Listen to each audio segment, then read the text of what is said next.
کھاؤں کہاں چھوڑ کے صدقہ تیرا، اور تیرے قدموں میں جو ہے غیر کا منہ کیا دیکھے، کون نظروں پہ چڑھے دیکھ کے تلوا تیرا۔ کہنے لگے حضور میں نے نہیں جانا، میں یہیں رہوں گا۔ چچا اور باپ نے دیکھا تو کہنے لگے بیٹا تو غلامی چھوڑ کے نہیں جائے گا، تو ملازمت چھوڑ کے بادشاہی میں نہیں جائے گا۔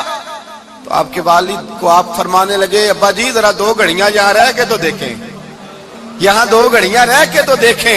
فرمایا یہاں ملازموں کا وہ اعزاز ہے جو شہزادوں کا ہوا کرتا ہے، یہاں خادموں کی وہ عزت ہے۔ اور پتہ پھر ان کو مقام کیا ملا، یہ واحد شعبیاں جن کا نام اللہ نے قرآن پاک میں بیان فرمایا ہے، نام اللہ نے قرآن مجید میں بیان فرمایا۔ حضور کا اپنے غلاموں کے ساتھ جو تعلق تھا، اپنے ملازموں کے ساتھ جو رشتہ تھا، بڑا آدمی آتا ہے نا، بڑا آدمی تو لوگوں کی سانس سوکھ جاتے ہیں، اٹھ کے ملتے ہیں، بڑا کچھ کرتے ہیں۔ مزدور آتا ہے تو لوگ اوے کہہ کے پکارتے ہیں، ان کو خبر ہی نہیں کہ اس شخص کا اعزاز کتنا ہے۔ حضرت انس بن مالک رضی اللہ تعالیٰ عنہ فرماتے ہیں میں چھوٹا سا تھا، میری اماں مجھے حضور کے گھر چھوڑ گئی، میں نے 10 سال نوکری کی نبی پاک کی۔ کتنے سال بولیے؟ 12ویں دن لوگ کہتے ہیں بس بھائی ختم ہو گیا، اب فرینکنس ہو گئی ہے، اب جو مرضی تیرے ساتھ کریں گے۔ 10 سال نوکری کی میں نے، لیکن جناب انس فرماتے ہیں نبی پاک نے کبھی مجھے اف تک بھی نہیں کہا تھا، اف تک بھی نہیں کہا تھا، اف تک بھی۔ حضور نے بھیجا جاؤ فلاں آدمی کو بلا کر کے لاؤ۔ حضرت انس بن مالک رضی اللہ تعالیٰ عنہ فرماتے میں بلانے گیا، بچہ تھا چھوٹا سا، رستے میں بچے کھیل رہے تھے تو میں ان کے ساتھ کھیلنے لگا، محو ہو گیا، مجھے پتہ ہی نہ چلا وقت کا۔ حضور نے جب مجھے بھیجا تو فرمایا جلدی جانا اور جلدی آنا، اب مجھے خبر ہی نہیں، بڑی دیر ہو گئی۔ حضور وہاں انتظار کر کر کے خود تشریف لائے، کہتے جب نبی پاک آئے تو میں بچوں کے ساتھ کھیل رہا تھا، حضور نے جب مجھے کھیلتے ہوئے دیکھا، میری اچانک نظر پڑی تو میرے ہوش اڑ گئے۔ حضور نے تو کہا تھا جلدی آنا، اور میں یہاں کھیلنے لگا، یہاں اتنا الجھا کہ مجھے خیال نہیں رہا کس کام آیا ہوں۔ حضرت انس فرماتے ہیں میں ڈرنے لگا، جیسے جیسے حضور قریب آتے میری ٹانگیں کانپتی۔ فرماتے ہیں جب نبی پاک قریب آئے تو قربان جاؤں معصوم آمنہ کے، فرماتے ہیں حضور نے میری گردن پہ تھپکی دی اور حضور نے ہنس کے فرمایا او بھائی لگتا ہے تو کھیل میں گم ہوا ہے تو تجھے یاد ہی نہیں رہا میں نے کس کام بھیجا تھا، تجھے یاد ہی نہیں رہا۔ کہ یا رسول اللہ صلی اللہ علیہ وسلم میں بھول گیا تھا، میں ابھی جاتا ہوں۔ کیا انداز ہے، کیا شفقت ہے، کیا رنگ ہے۔ حضور میں ابھی گیا اور ابھی آیا۔ نبی پاک نے فرمایا نہیں یار تو کھیل میں خود ہی چلا جاتا، تو کھیل یہاں میں خود جاتا۔ یہ اعزاز، یہ فضیلت، یہ درجہ کس نے ذروں کو اٹھایا اور صحرا کر دیا، یہ کس نے قطروں کو ملایا اور دریا کر دیا، یہ کس کی حکمت نے یتیموں کو کیا در یتیم اور غلاموں کو دنیا بھر کا مولا کر دیا، یہ کس نے اتنا۔ میرے بھائی مزدور کو حضور نے اعزاز دیا، نبی پاک اپنے ہاتھ سے کام کرنے والے کے ساتھ اس نے سلوک کرتے، محبت کرتے، پیار کرتے۔ ایک بوڑھی اماں تھی جو مسجد میں جھاڑو دینے کی مزدوری کرتی تھی۔ کیا کام کرتی تھی؟ دعا کریں اللہ ہم سب کو مسجد کی صفائی کی توفیق عطا فرمائے۔ بوڑھی اماں تھی، مسجد کی صفائی کرتی تھی، نوکری کرتی تھی، بیمار ہو گئی، بخاری شریف میں موجود ہے۔ اللہ کے محبوب صلی اللہ علیہ وسلم روز تیمارداری کرنے جاتے، ایک وقت ایسا آیا کہ دن میں 2 مرتبہ حضور تیمارداری کرنے جاتے۔ ایک شام نبی پاک نے فرمایا اس کا انتقال ہو جائے تو مجھے اطلاع کرنا۔ صحابہ کہتے ہیں رات کے وقت ان کا انتقال ہوا، ٹھنڈ کا موسم تھا، ہم نے حضور کو تکلیف دینا مناسب نہ سمجھا، ہم نے دفن کر دیا۔ سویرے اللہ کے حبیب نے پوچھا تم نے مجھے اطلاع کیوں نہیں دی؟ حضور سردی بڑی تھی۔ کون جاتا ہے مزدوروں کے جنازوں میں؟ کون جاتا ہے مزدوروں کے جنازے میں؟ یہاں تو اب جنازے بھی سیاسی ہو گئے ہیں، اب تو کوئی بہت بڑا امیر آدمی فوت ہو جائے تو وہاں رش ہوتا ہے، وہاں رش ہوتا ہے، غریبوں کا تو جنازہ بھی کوئی نہیں پڑتا۔ حضرت جناب سیدنا ابو ہریرہ رضی اللہ تعالیٰ عنہ فرماتے ہیں حضور نے فرمایا مجھے اطلاع کیوں نہیں دی؟ تمہیں اس کے اعزاز کا نہیں پتا؟ وہ مزدور تھی مسجد میں جھاڑو دیتی تھی، تم نے خبر ہی نہیں دی؟ حضور وصال ہو گیا، فرمایا چلو مجھے بتاؤ قبر کہاں ہے۔ حضور سارا کچھ جانتے ہیں لیکن یہ ساری تمہید اس لیے بیان کی کہ ایک مزدور کی شان واضح ہو جائے۔ فرمایا بتاؤ قبر کہاں ہے؟ صحابہ کہتے ہیں ہم قبر پہ لے گئے تو میرے نبی نے فرمایا صفے بناؤ میں دوبارہ جنازہ پڑھاؤں گا۔ میں دوبارہ جنازہ نہیں ہو سکتا، اس وقت ہو سکتا ہے جب وارث نے نہ پڑھاؤ، پھر دوسرا جنازہ جائز ہے۔ وارث نہ پڑھے تو اس سے پہلے 20 جنازے بھی ہو جائیں تو جب وارث پڑھ لے پھر دوسرا جنازہ نہیں ہو سکتا. حضور نے دوسرا جنازہ اس لیے پڑھا ہے کہ حضور اپنی ساری امت کے وارث ہیں. نبی پاک ساری امت کے وارث ہیں. فرمایا پر بناؤ صفے میں جنازہ پڑھاتا ہوں. مزدور کو اعزاز دیا, پیار کیا. حضرت عبد الرحمن ابن عوف رضی اللہ تعالیٰ عنہ فرماتے ہیں ایک دن میرا دل کیا تھا کہ میں غریب ہو جاؤں. کیا ہو جاؤں؟ آپ اپنے لیے دعا نہ کریں لیکن حضرت عبد الرحمن ابن عوف کے الفاظ تو دہرائیں. وہ کیا کہہ رہے ہیں کہ میرا دل کرتا تھا میں اللہ. ایک دن میرا, بڑے امیر آدمی تھے نا, صحابہ میں سب سے زیادہ امیر, فرمانے لگے ایک دن میرا دل کیا میں غریب ہو جاؤں, غربت پسند کر لوں. اصل میں غریب کو اپنی شان کا نہیں نہ پتا. اسے جس دن پتہ چل گیا کہ میں غریب کی عظمت کتنی ہے, غریب ہر وقت اپنے آپ کو کوستا ہی رہتا ہے. اور میں اکثر کہتا ہوں کہ یہ بڑے کا قصور نہیں کہ اس نے تجھے چھوٹا جانا ہے, یہ تیرا قصور ہے. تو احساس کمتری میں کیوں مبتلا ہوا؟ تو نے اپنے آپ کو چھوٹا کیوں جانا؟ تو نے اپنے آپ کو کمزور کیوں سمجھا؟ تو نے کیوں سمجھا کہ میں مزدور ہوں تو میری عزت ہی کوئی نہیں, میرا مقام کوئی نہیں؟ کیوں تو نے ایسا سمجھا اپنے لیے؟ حضرت عبد الرحمن, میرے بھائی یاد رکھیں جب غریب کو پتا چلے میری شان کیا ہے, میرے نبی پاک نے فرمایا میں غریبوں کے بیچ آیا ہوں, میں غریبوں میں رہا ہوں, میرے دائیں بائیں غریب رہتے ہیں, اور قیامت کے دن جب میں جنت میں جاؤں گا تو میرے آگے پیچھے غریب لوگ ہی ہوں گے. میں غریبوں کے ساتھ مل کے جنت میں جاؤں گا. حضرت عبد الرحمن ابن عوف کہتے ہیں ایک دن میرا بھی دل کیا تھا. یہ سب سے امیر تھے صحابہ میں, اور حضور نے فرمایا تو پکا جنتی ہے پر سب سے آخر میں جنت میں جائے گا, اس لیے کہ جتنا مال ہے اتنا حساب بھی تو دینا ہے نا, پکے. حضرت عبد الرحمن ابن عوف کہتے ہیں ایک دیہڑے دل کیا تھا کہ میں ماڑا ہوتا, میں غریب ہوتا, میں غریب ہوتا.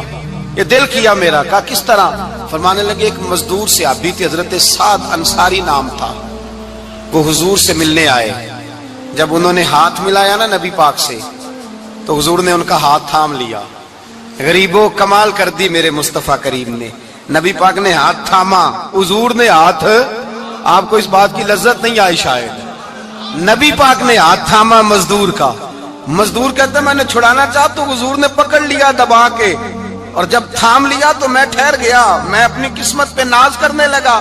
حضور نے میرا ہاتھ کھولا, کہتے ہیں ہاتھ پہ چھالے تھے, جگہ جگہ چھالے بنے ہوئے تھے.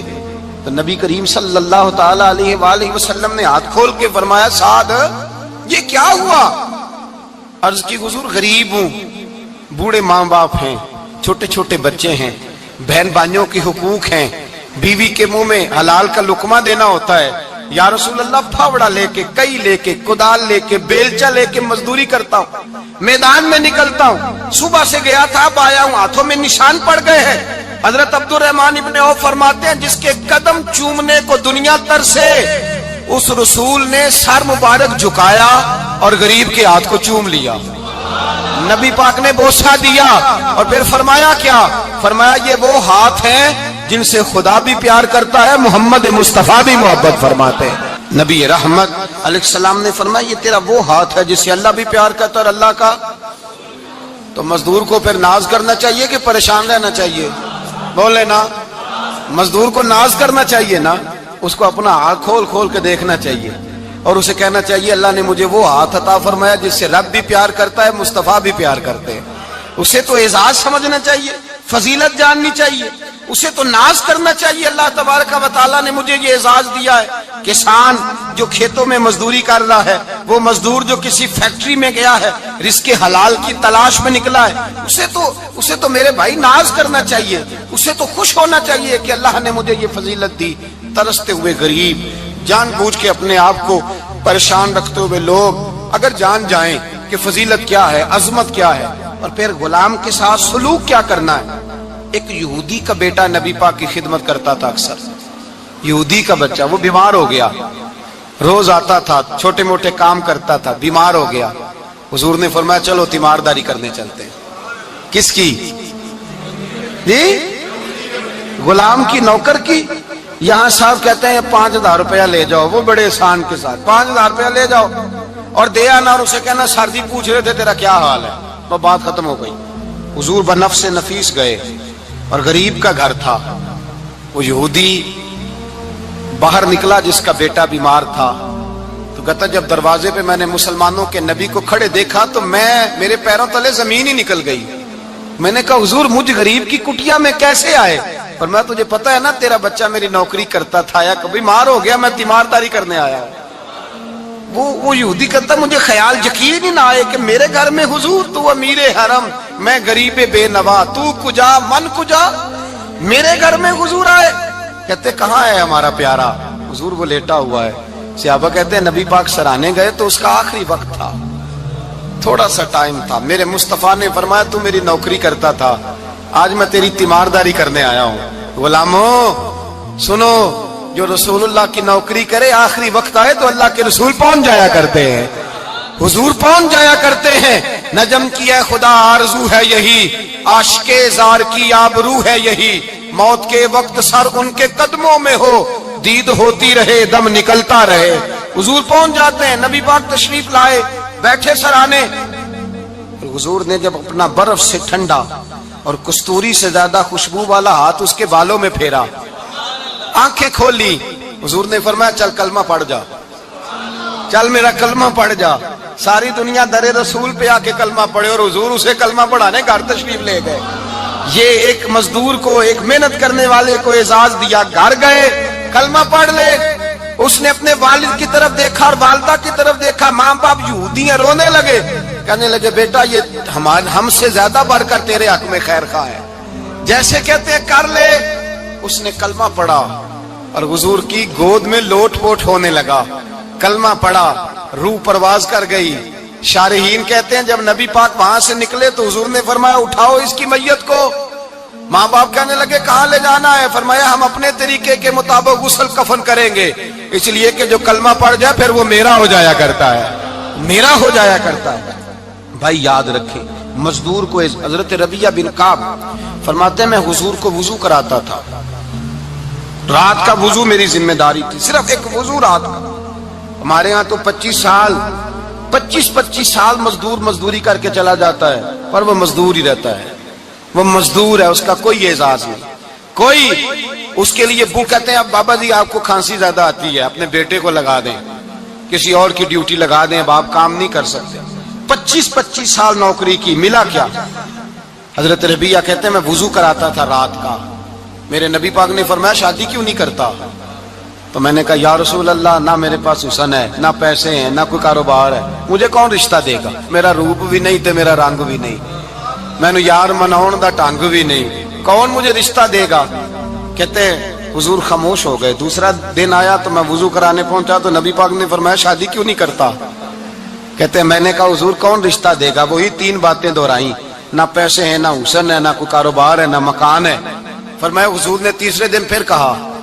جب دوسرا دن ہوا نا تو حضور نے کہا, حضور خاموش ہوئے میرے جواب پر. میں نے کہا یار کتنا بیوقوف ہوں, حضور روز پوچھتے ہیں اور میں جواب ہی نہیں دیتا.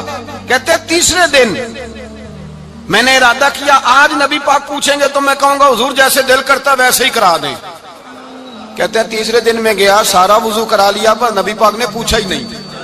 میں ارادہ کر کے گیا تھا کہ آج پوچھیں گے تو بتا دوں گا, حضور نے پوچھا ہی نہیں. فرماتے ہیں وضو مکمل ہو گیا, میں دروازے تک چلا گیا تو مصطفیٰ نے آواز دی. فرمایا واپس پلٹنا, میں پلٹا تو حضور نے فرمایا تو شادی کیوں نہیں کرتا؟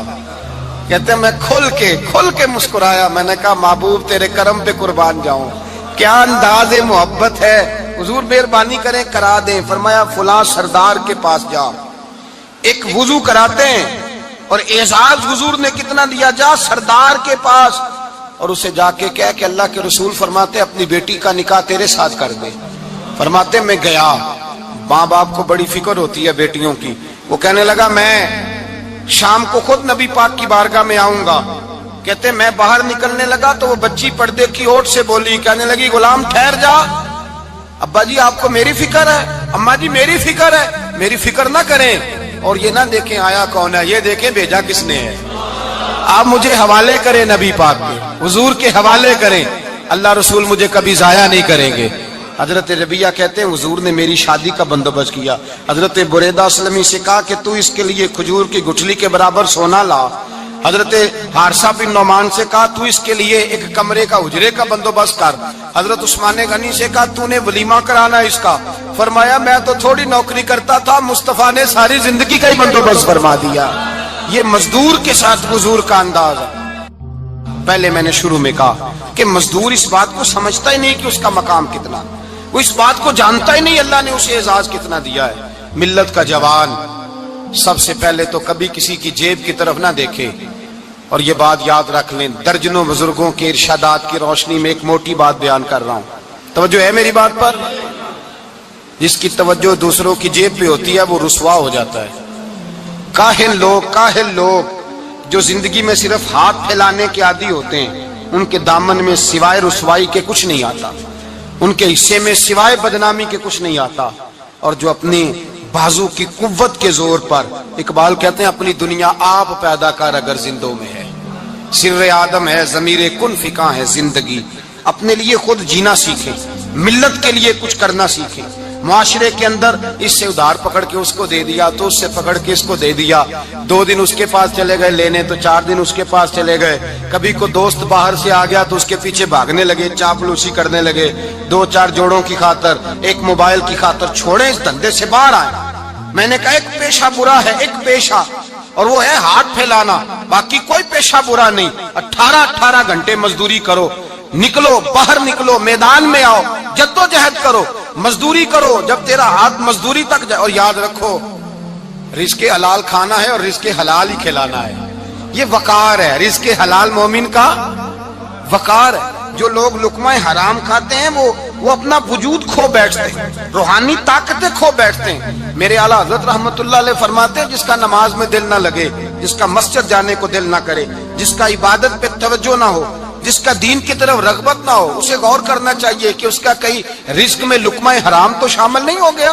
فرمایا جب لقمہ حرام شامل ہوتا ہے تو اللہ تبارک و تعالی معرفت کا نور چھین لیتا ہے، پھر انسان کی زبان سے تاثیر چلی جاتی ہے، پھر اس سے سجدوں کی جو کیفیت ہوتی ہے وہ روٹ جاتی ہے، درود و سلام کے ذائقے نصیب نہیں ہوتے۔ میرے مصطفیٰ کریم صلی اللہ علیہ وسلم گزر رہے تھے، ایک آدمی دعا مانگ رہا تھا، یا رب یا رب یا رب یا رب کہہ رہا تھا، نبی پاک نے فرمایا یہ قیامت تک بھی دعا مانگے تو اس کی قبول نہیں ہوگی۔ صحابہ نے کہا حضور آپ تو رحمت للعالمین ہیں اور آپ فرما رہے ہیں اس کی دعا قبول نہیں ہوگی۔ نبی پاک نے فرمایا اس لیے قبول نہیں ہوگی کہ جو کپڑے پہنے ہیں وہ بھی حرام پیسوں کے ہیں، اور جو اس نے کھایا ہے وہ بھی حرام پیسوں کا ہے، اور جو پیا ہے وہ بھی حرام پیسوں کا ہے۔ کیسے اس کی التجا اس کی بارگاہ میں قبول ہوگی جب یہ لباس سے لے کر خوراک تک اور خوراک سے لے کر مشروب تک ہر چیز ناجائز پیسے، تو معرفت کا حسن کیسے پیدا ہوگا؟ فجر میں آنکھ کیسے کھلے گی؟ قرآن پاک کی طرف دل کیسے جائے جب تیرے اندر رزق حلال جاتا ہے؟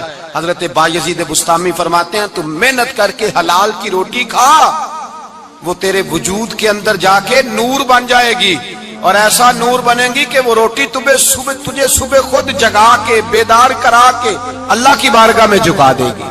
رزق حلال کھائیں، محنت کریں، جدوجہد کریں۔ حاتم طائی بہت بڑا سخی تھا، کسی شخص نے ایک دن حاتم طائی سے پوچھا کہ تو نے کبھی اپنے سے بھی بڑا سخی دیکھا ہے؟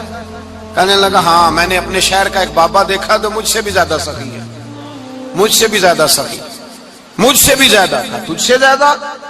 کہنے لگے میں نے سارے شہر کی دعوت پکائی، چھوٹے بڑے امیر غریب سارے آئے، دعوت پکائی سارے شہر کی، سب لوگ آئے، ہر آدمی کو میں نے بلایا، علماء کو، ادیبوں کو، شاعروں کو، تاجروں کو، صنعت کاروں کو، سب کو دعوت دی۔ میں نے سوچا کہ ذرا دیکھوں تو صحیح پلٹ کے کوئی رہ تو نہیں گیا جو آیا نہ ہو۔ چہرے پہ میں نے نقاب ڈالا اور میں باہر نکلا، ایک ضعیف بزرگ لکڑ آ رہا، جنگل میں لکڑیاں کاٹ رہا ہے۔ میں اس کے پاس گیا تو میں نے کہا بابا تجھے نہیں پتا آج حاتم طائی کی دعوت ہے، تو نہیں گیا؟ کہنے لگا بیٹا مجھے خبر آئی تھی، اطلاع ملی تھی پر میں نہیں گیا۔ تو کیوں نہیں گیا؟ کہنے لگے مجھے ہاتھ کی کمائی کر کے کھانے کا چسکا لگ گیا ہے، مزہ لگ گیا ہے ہاتھ کی کمائی کھانے کا، اب مجھے دوسرے کے دسترخوان پر ذائقہ نصیب۔ ہمارے معاشرے کا تو المیہ ہے، لوگوں کو لذت ہی دوسرے کے دسترخوان پہ آتی، مفت کی روٹی کا ذائقہ نصیب ہوتا ہے، مجھے اپنے ہاتھ کی کمائی کا ذائقہ لگ گیا ہے، اب میں وہاں نہیں جاتا۔ کہتے ہیں میں پلٹنے لگا تو بابے نے بلایا، کہنے لگا ادھر آ یار۔ میں گیا تو اس نے 5 آنے نکالے، کہنے لگا حاتم طائی کا جو بندہ لنگر پکانے والا ہوا نا، یہ 5 آنے اسے دے دینا، حاتم طائی کو ضرورت نہیں میرے پیسوں، تو بڑا امیر آدمی ہے۔ یہ اس کو دے دینا 5 آنے لنگر والے کو، اور اس کو کہنا بڑے بڑے نیک لوگ آئے ہیں دعوت میں، 5 آنے میرے بھی شامل کر لیں، اور میرے ہاتھ کی کمائی چلو میری بھی روٹی کوئی کھا لے گا، کوئی اچھا آدمی میرے حصے کے میرے دیے ہوئے پیسوں سے لقمہ کھا لے گا تو اجر مل جائے گا۔ حاتم طائی کہتے ہیں میں نے کھینچ کے نقاب اتارا اور بابے کو کہا یار سینے سے لگ جا، میں تو مالدار ہو کے سخی ہوں، تو غریب ہو کے بڑا سخی ہے، تو غریب ہو کے بڑا سخی ہے، تیرے اندر اتنی خودداری عزت نفس۔ میرے بھائی جس کا ہاتھ پھیلا ہوا ہے اس کا سمٹے گا نہیں، جس کا ہاتھ پھیلا ہوا ہے اس کا سمٹے گا نہیں۔ جس آدمی نے، میرے نبی پاک صلی اللہ علیہ وسلم نے فرمایا جس نے اپنی ذات پر سوال کا دروازہ کھول لیا اس نے اپنے اوپر فقر کا دروازہ کھول لیا۔ سوال کا مجھے دے دو مجھے دو کہ اسلام ایک پیشے کو ناپسند کرتا ہے اور وہ ہے مانگنے کا پیشہ، ہاتھ پھیلانے کا پیشہ، سوال کرنے کا پیشہ، اس کو ناپسند کیا ہے۔ باقی تو میرے حبیب پاک سید عالم صلی اللہ علیہ وسلم نے فرمایا اگر تو محنت کر کے روزی کماتا ہے تو پھر تو معمولی آدمی نہیں، پھر تو اللہ کا محبوب بن گیا ہے، پھر تو محبوب الہی ہو گیا ہے، پھر تو اللہ تبارک و تعالیٰ تجھ سے محبت فرماتا ہے۔ اگر تو محنت کرتا ہے، مشقت کرتا ہے، آگے بڑھتا ہے، روزگار کے لیے نکلتا ہے، پھر تو اللہ کا محبوب ہے۔ نبی کریم علیہ السلام نے مزدور کو جو سب سے بڑا درجہ عطا فرمایا، سب سے بڑا مقام عطا فرمایا وہ یہ ہے، کسی صحابی نے پوچھا یا رسول اللہ صلی اللہ علیہ وسلم سب سے اچھا کھانا کون سا ہے؟ تو حضور نے فرمایا وہ کھانا جو بندہ اپنے 2 ہاتھوں سے مزدوری کر کے کھاتا ہے، وہ کھانا سب سے اچھا ہے۔ فرمایا اللہ کے نبی حضرت داؤد علیہ السلام اپنے ہاتھوں سے مزدوری کرتے، اور پھر نبی کریم سید عالم صلی اللہ علیہ وسلم نے جو دین ہمیں عطا فرمایا اس دین کو حضور نے کوئی پنڈتوں اور جوگیوں کا دین نہیں بنایا کہ تم بس غار کے اندر چلے جاؤ اللہ اللہ کرو میری طرف دیکھیے گا، یہ نہیں فرمایا کہ تم بس ٹھیک ہے آ جاؤ مسجد تسبیح پکڑ لو کوئی اور کام نہ کرو، بلکہ حکم دیا ہے کہ کسب معاش کرو، محنت کرو، جد و جہد کرو، ہاتھ ہلاؤ۔ قرآن مجید فرقان حمید نے کہا وَجَعَلْنَا اللَّيْلَ لِبَاسًا، رات تمہاری پردہ پوشی کے لیے بنائی گئی ہے، رات تمہاری پردہ پوشی کے، وَجَعَلْنَا النَّهَارَ مَعَاشًا، اور فرمایا دن تمہارے رزق کمانے کے لیے بنایا گیا، جد و جہد کے لیے۔ حضرت عیسیٰ علیہ السلام کی ایک نوجوان سے ملاقات ہوئی تو فرمایا تو کیا کرتا ہے؟ کہنے لگا میں عبادت کرتا ہوں۔ تو فرمایا کھاتا کہاں سے ہے؟ کہنے لگا میرا بھائی کمائی کرتا ہے تو وہ مجھے اس میں سے حصہ دیتا ہے۔ تو آپ فرمانے لگے پھر تو عبادت گزار نہیں، تیرا وہ بھائی تجھ سے زیادہ عبادت گزار ہے، جو تیرے لیے یہ بندوبست کرتا ہے، جو تجھے یہ جد و جہد کر کے دیتا ہے وہ تیرے لیے۔ حضرت عمر فاروق رضی اللہ تعالیٰ عنہ نے اپنے دور خلافت میں شوق دلایا صحابہ، محنت کرنے کا شوق۔ ہمارے معاشرے کے اندر لوگ دوسرے کی کمائی پر وقت گزارنا چاہتے ہیں، دوسرے کے مال پر نظر رکھتے ہیں، مجھے کچھ سسرال سے مل جائے، کچھ مجھے رشتہ داروں سے مل جائے، کچھ مجھے دوست احباب سے مل جائے، کچھ مجھے باقی جگہوں سے مل جائے۔ لوگ مختلف جگہوں پہ نظر رکھتے ہیں اور مختلف ہیلوں اور بہانوں کے ساتھ دوسرے کا مال ہڑپ کرنے کی کوشش کرتے ہیں۔ میرے حبیب کریم علیہ السلام نے توجہ دلائی صحابہ کو، مزاج عطا فرمایا۔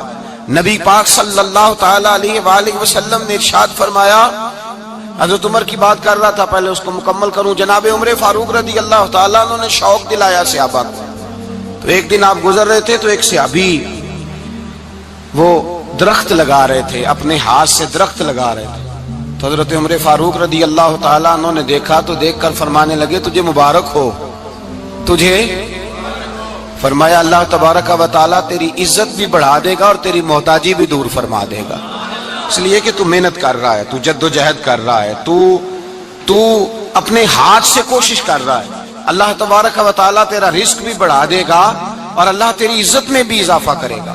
نبی کریم علیہ السلام نے فرمایا عدل کرنے والے بادشاہ کے ساتھ جو آدمی جہاد کے لیے نکلے اس کا دین میں سب سے بڑا درجہ ہے، عدل کرنے والے حکمران کے ساتھ جو جہاد کے لیے نکلے اس کا سب سے بڑا درجہ ہے۔ فرمایا میرا وہ غلام جو صبح سے لے کر شام تک ایک دن رزق حلال کے لیے محنت کرتا ہے، فرمایا ایک پورا سال عادل عدل کرنے والے بادشاہ کے ساتھ جہاد کرنے سے اللہ ایک دیہڑی لگانے والے مزدور کو زیادہ ثواب عطا فرمائے گا، اللہ اسے زیادہ اجر دے گا، اس لیے کہ وہ جد و جہد کر رہا ہے، وہ کوشش کر رہا ہے، میدان عمل میں نکلا ہوا ہے۔ مزدور کو ایک تو کاہلی بڑی ہے، ہر چوتھا نوجوان جس کو ہم دیکھتے ہیں اس کو پوچھتے ہیں تو کیا کرتا ہے، تو کاغذ جمع کرائے ہیں باہر جانے کے لیے، تو سالوں بیت گئے، بس وہ نہ کاغذ نکلے نہ صاحب باہر گئے۔ بھائی کوئی کام کر لیں تو کہتے ہیں میرے ابا جی کو 2-4 کروڑ روپیہ دے دیں گے تو کچھ کر لیں گے، اگر نہ دیا تو پھر دیکھیں گے دائیں بائیں۔ اور اس ظلم نے، اس زیادتی نے گناہ کے دروازے کھولے ہیں، لالچ کے دروازے کھولے ہیں، قتل کے دروازے کھولے ہیں۔ اس گناہ نے رشتے ناتے توڑ ڈالے، لوگ کسی کی ذات سے تو پیار کر ہی نہیں رہے، جیب سے محبت ہو رہی ہے۔ لوگ دیکھتے ہیں کہ کون سا ایسا طریقہ اختیار کروں کہ بغیر کمائی کے میرے ہاتھ پیسے آئیں۔ اور خدا کے بندو یاد رکھو، اللہ تبارک و تعالیٰ فرماتا ہے دنیا تجھے کیا دے سکتی ہے، لوگ تو محتاج ہیں، تو محنت کر اور توجہ میری بارگاہ کی طرف رکھ۔ حضرت عمر فاروق فرماتے ہیں مصطفیٰ کریم صلی اللہ علیہ وسلم نے فرمایا جو توجہ اللہ کی جانب رکھے اور کوشش کے لیے نکل کھڑا ہو، اس طرح پرندہ سویرے بھوکا جاتا ہے شام کو پیٹ بھر کے آتا ہے، اللہ اس بندے کو بھی پیٹ بھر کے روزی عطا فرمائے گا۔ حضرت حسن بصری رحمت اللہ علیہ تشریف فرما تھے تو ایک نوجوان آیا، اس نوجوان نے کہا حضرت آج کے بعد میں نے فکر نہیں کرنی کام کاج کی، میں نے نہیں کوئی بھی توجہ کرنی کمانا کیسے ہے کھانا کیسے ہے، میری فکریں دور ہو گئیں۔ فرمایا کیا ہوا؟ کہنے لگا میں آج جنگل میں مزدوری ڈھونڈنے گیا تھا تو میں نے ایک عجیب انداز دیکھا ہے، ایک شیر نے شکار کیا، اس نے کچھ خود کھایا، کچھ اس نے بانٹا، کچھ تھوڑا سا شکار لے کے وہ گیا۔ پہاڑ کی چوٹی پر ایک لومڑی بیٹھی تھی، وہ لومڑی دونوں ٹانگوں سے معذور بھی تھی، آنکھوں سے اندھی بھی تھی۔ اس شیر نے جا کے اس کے منہ کے اندر وہ شکار ڈالا ہے اور لومڑی نے کھایا ہے۔ کہنے لگا جو رب اندھی اور لنگڑی لومڑی کو پہاڑ پر رزق دے سکتا ہے مجھے بھی دے دے گا، میں نے کوئی کام نہیں کرنا۔ تو حضرت حسن بصری رحمت اللہ علیہ فرمانے لگے کتنی چیزیں دیکھی تو نے، ایک شیر اور ایک لومڑی۔ فرمانے لگے تو نے لومڑی بننے کا پروگرام بنایا، شیر بننے کا کیوں نہیں بنایا؟ تو شیر بننا، خود بھی کھا دوسروں کو بھی کھلا، تو نے لومڑی بننے کا پروگرام بنایا ہے۔ مزدوروں کوئی حضرت حسن بصری فرما رہے ہیں کہ مزدور لومڑی نہیں ہوتا، مزدور تو شیر ہوتا ہے، مزدور تو یہ تو شیر ہوتا ہے، شیر۔ اس کا مالک جو جس نے اس کو دیہڑی پہ رکھا ہے وہ بھی مزدور کی کمائی کھا رہا ہوتا ہے، وہ بھی مزدور کی، تو مزدور تو شیر ہے۔ انہیں سر جھکا کے نہیں جینا چاہیے، انہیں سر اٹھا کے جینا چاہیے۔ یہ تو بڑے قیمتی وجود کے لوگ ہیں جو مزدوری کرنے نکلتے ہیں، ان کے کچھ حقوق ہیں، کچھ حقوق۔ ہمارے حکمران بھی حقوق کا تعین کرتے ہیں، کہتے ہیں 15,000 سے زیادہ، یہ جو بجٹ آیا ہے نا اس میں 15,000 سے زیادہ، کہتے ہیں مزدور کی تنخواہ 15,000 ہونی چاہیے۔ کتنی جی 15,000 سے کون سا گھر چلتا ہے؟ ویسے مولویوں کی بھی اتنی ہے، اور میرے خیال ہے کم مولویوں کی 15,000 ہے، 10 کے قریب ہی ہے، اور اس کو بھی کہتے ہیں کہ تو بڑا کھاتا ہے، ارادہ ہے عید کے بعد تجھے چھٹی کرا دی جائے، بڑے خرچے ہیں تیرے مولوی۔ 15,000 روپیہ تنخواہ مزدور کی، گزارا ہوتا ہے؟ آؤ میں تمہیں وہ اس بارگاہ پہ لے جاؤں جس نے سب کو شانیں عطا فرمائی ہے۔ حضرت ابوبکر صدیق رضی اللہ تعالیٰ عنہ خلیفۃ المسلمین بنے، خلیفہ بنے تو سویرے جس رات خلیفہ بنے سویرے سر پہ ٹوکری رکھی، منڈی کی طرف جا رہے ہیں۔ حضرت عمر فاروق رضی اللہ تعالیٰ عنہ مولا علی شیر خدا کو کسی نے بتایا کہ وہ تمہارا خلیفہ تو جا رہا ہے مزدوری کرنے، وہ تو جا رہا ہے کمائی کرنے۔ حضرت علی شیر خدا مولا کائنات جناب فاروق اعظم دونوں نے رستے میں روکا کہ ابو بکر کہاں جا رہے ہو؟ فرمانے لگے کام کرنے جا رہا ہوں، مزدوری کروں گا، منڈی میں جاؤں گا، تجارت کرتا تھا اس کو جاری رکھوں گا، بچوں کا پیٹ بھی تو پالنا ہے۔ اب تمہاری حکومت کے پیچھے بچے تو نہیں نا بھوکے مروا لینے، میں نے کچھ کرنا تو ہے۔ حضرت عمر کہنے لگے چلا آ کے بیٹھ، ہم صحابہ کو اکٹھا کرتے ہیں اور مال غنیمت سے تیرا وظیفہ لگاتے ہیں، آپ کو وظیفہ ملے گا ماہانہ، تو آپ بیٹھ کر کے مسجد میں تو ڈیوٹی کریں۔ بیٹھ گئے، مشاورت ہوئی تو حضرت ابوبکر صدیق رضی اللہ تعالیٰ عنہ سے پوچھنے لگے جناب بتلائیے آپ کا کتنا وظیفہ لگایا جائے؟ تو ابو بکر صدیق فرمانے لگے اتنا لگا دو جتنی ایک مزدور کی تنخواہ ہوتی ہے. تو ایک صحابی بول کے بڑے میٹھے اور دھیمے لہجے میں کہنے لگے ابو بکر اگر تیرا گزارا نہ ہوا تو ابو بکر صدیق فرمانے لگے اگر میرا گزارا نہ ہوا تو میں مزدوروں کی تنخواہوں میں اضافہ کر دوں گا. اگر مزدوروں کے گھر جلنے لگیں گے تو میرا بھی چلے گا. میں ان کی تنخواہیں بڑھاؤں گا صرف اپنی. تو مزدور کے حقوق کا تعین کیا. سب سے پہلے تو میرے نبی پاک علیہ السلام نے منع فرمایا جس کو مزدوری پر رکھو پہلے اس کے ساتھ اجرت طے کرو.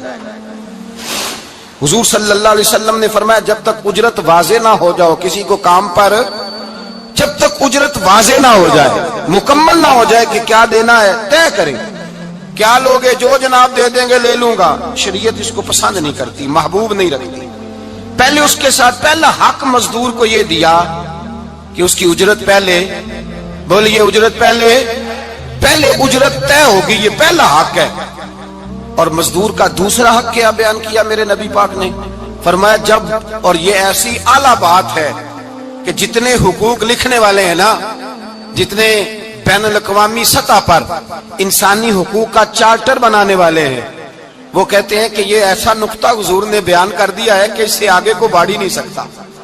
یہ ایسی بات ہے کہ جس کی شرح بھی کوئی نہیں کر سکتا. میرے حبیب کریم علیہ الصلوۃ والسلام نے فرمایا پہلے طے کرو. اور کیا خوبصورت لفظ ہے، قانون بنا دیا. فرمایا جب مزدور مزدوری کر لے تو اس کا پسینہ خشک ہونے سے پہلے اسے ادا کر دینا. اس کا پسینہ خشک ہونے سے پہلے اسے اس کی مزدوری دے دو. بیچارے نے محنت کی ہے، اپنے گھر جائے. یہ نہیں کہ اس نے مزدوری کیا تو تم نے کہا نہیں ادھر سے پینٹ صحیح نہیں ہوا، یہ تو لے جا 2000 اور پھر میں تیرا حساب کروں گا، ابھی ذرا میں چیک کرا لوں 2-4 لوگوں کو بلا کر کے. وہ فلاں جگہ سے نا ایک کونا خالی رہ گیا. اللہ سے ڈرنا چاہیے.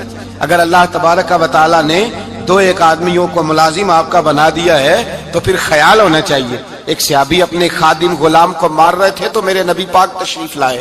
فرمایا کیوں اسے مار رہا ہے؟ حضور غلطیاں بڑی کرتا ہے.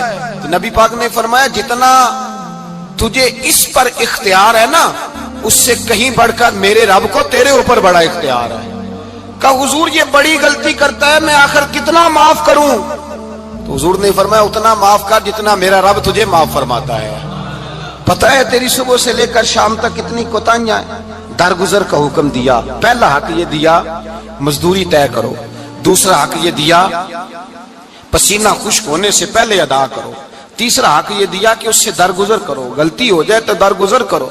تو یا رسول اللہ مزدوری کتنی دیں؟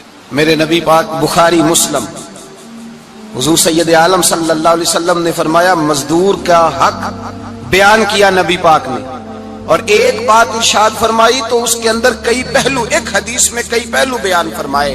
حبیب پاک نے فرمایا جیسا تم کھاتے ہو ویسا ہی اسے کھلانا. کوئی نہیں، آپ شاید سو رہے ہیں کچھ حضرات. جیسا خود کھاتے ہو ویسا ہی، بھئی بس ختم ہو گئی بات. اتنی بڑی بات کر دی سرکار نے. کبھی دیکھا ہے آپ نے کہ مزدور کو ایسے کھلایا جا رہا ہو جیسا مالی کھا رہے ہیں؟ حضور نے فرمایا بھئی مزدوروں کا حق یہ ہے کہ جیسا تم نے کھانا ہے ویسا اسے کھلانا ہے، اور فرمایا جیسا تم نے پہننا ہے ویسا اسے پہنانا ہے. اور پھر میرے حبیب کریم علیہ الصلوۃ والسلام نے ارشاد فرمایا اس کی ہمت سے بڑھ کر تم اس پر بوجھ نہیں ڈال سکتے.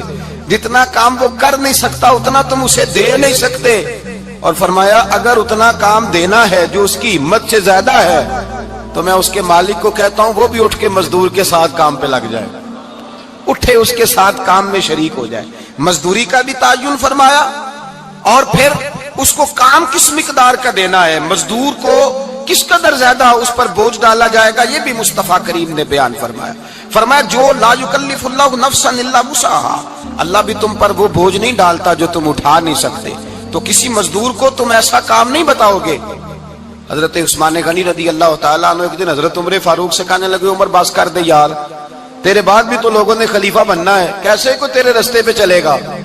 تو حضرت عثمان غنی سے جناب عمر کہنے لگے کیا ہو گیا؟ آپ فرمانے لگے کل میں دیکھ رہا تھا کہ لوگ باغ میں مزدوری کر رہے تھے اور آپ امیر المومنین ہو کے ان کا ہاتھ بٹا رہے تھے. تو حضرت عمر کہنے لگے بوڑھے تھے، بیمار تھے،